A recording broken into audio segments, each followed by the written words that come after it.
All right. I had to run here from my hotel, which was not expected and very unpleasant. And Grab should be reconstructed as a service. So just wanted to start with that. So I came up with a presentation for this very short period of time because it's only 15 minutes. So I wanted to get a simple idea across because there's not enough time to do a lot. Um, for those in the room, I wanted to keep it a little spicy. So, Fuel builds rollups, and we build layer twos, and we build all kinds of different things. But for this presentation, I wanted to talk about why rollups are really not enough for everything. And so you'll see that here. Okay.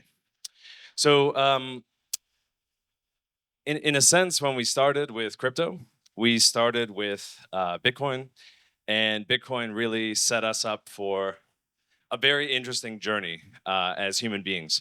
We started with peer-to-peer cash, an interesting sort of take on the financial system, something different, something new for the internet. It was peer-to-peer. It integrated a lot of these cypherpunk ideas that, again, are really extremely important to what would make crypto valuable at all. Um, and then over time, as we get to 2024 from the original paper, um, we've sort of transitioned into something else. And the something else in quotations I've put as this really messy server. Essentially we're on a track that's not that great. And I'll explain. So we went from peer-to-peer, cypherpunk, home verifiable, technology focused, community focused distributions. We went from this, which was really the Satoshi paper, over to commercial servers, validating, required for validation, for proposing, for many networks. Only professional parties can propose blocks. And as well, VCs are top priority and everyone else is sort of secondary. And basically, this is not, it's not an ideal outcome because there was a lot more to Bitcoin that is sort of being messed up by the current journey that I think a lot of projects are on and a lot of the industry is taking. So in a sense, I'll just say that I think we really lost our way as a group, as a community, as a set of people to try to do something. We've really lost our way. And a lot of things are quite broken in that sense. So, when we talk about crypto and we talk about maybe some of the underlying philosophy of why it exists, a big portion of that was sort of that this is for, the people. And this is what I see and this is what I believe, right? It's not just for really wealthy people or whatever. It's for, the common person, right? And a really interesting side of this is that, regular people can are basically in a weird situation with the current crypto space. So, regular people right now can't really verify or propose, in chains at home. This is something that really sucks for a lot of different chains. The bandwidth requirements are too high, node requirements are too crazy. A lot of things are, quite frankly, getting out of hand in terms of verification, and definitely in terms of proposing new blocks. Regular people can't defend networks themselves either. So if you do a rollup and it's an optimistic rollup and people can't run the technology, that's going to be not great if you really want to defend that rollup. You want a lot of different people to be able to run clients and defend rollups, particularly. And so that actually is also a problem. And then as well, on the distribution side, regular people are also priced out of most launches and most communities. So, it's not really a great picture for regular people in crypto, quite frankly. And in terms of some recent infra launches, there's certainly some dynamics that we should talk about.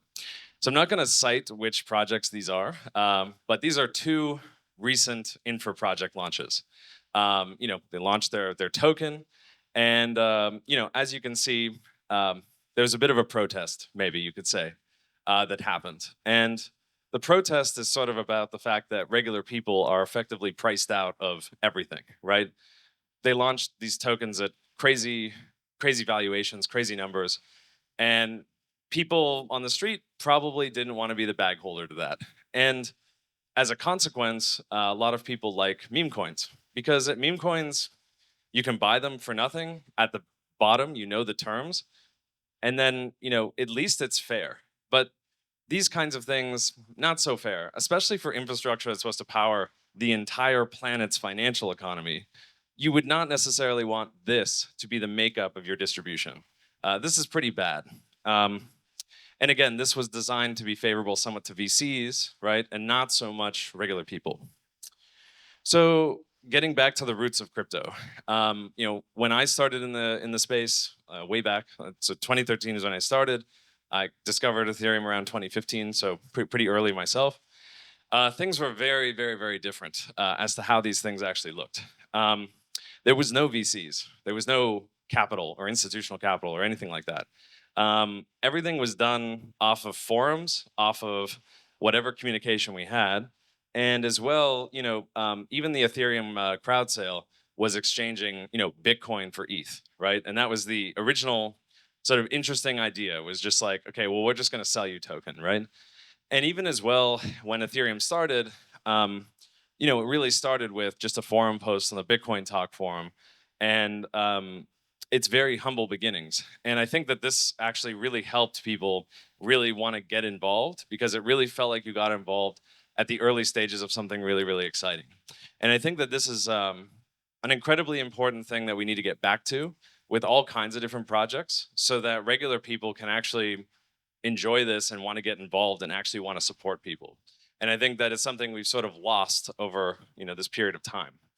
So this is sort of a broad spectrum again, but what we should demand from projects is that home proposing and verifiability.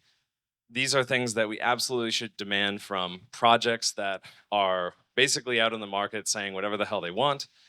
If we want to keep crypto back to its original ideals, its original concepts, the things that actually make it valuable, in my view, right? Not just degeneracy, but these things actually make it super valuable.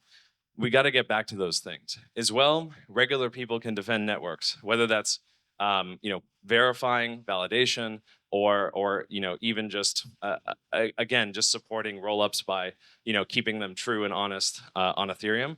All of these things are very, very important. And as well, a return to the original, I would say, kinds of launches that projects actually want to do. So token launches, fair launches, acceptable token prices for regular people.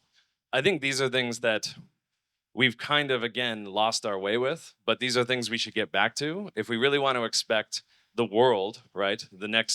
They always say like this next billion users or whatever, to actually give a shit at all. Because if they're just people holding your treasury or your bags or whatever, like, fuck that. That's horrible. Like, that's not what we all got into this for. That's not what most people should get into crypto for, right? We should get into it to change the internet, to change the world, to actually do exciting things, but to also bring regular people along with us and not just make it kind of an in crowd of people that, again, are somewhat unapproachable to the entire planet already.